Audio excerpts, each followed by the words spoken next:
Now this is how you can change the voicemail on your Android phone. So let me talk about it. Let's get started. If this is your first time being here on Foxtecc, most definitely subscribe so you never miss anything important.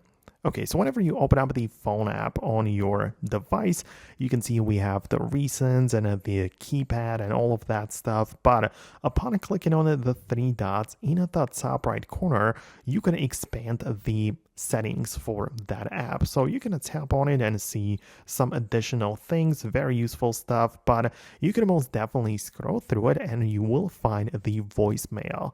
When you tap on it, you can see some things which can be changed. It depends on what exactly you want to change, but for example, you can tap on the voicemail number. For me, it's not even set up just yet, and you can change the voicemail number if that's the thing that you are interested in.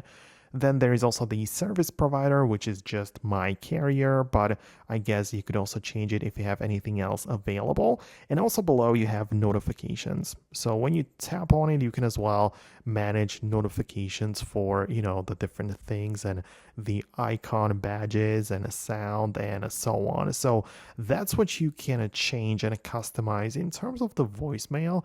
And yeah, that's essentially all that you really need to do. So in case you have some more thoughts or something specific on mine, then let me know about it below. I'll definitely make an updated video about it in the future. For now, that's it, and I'll see you later in the future uploads.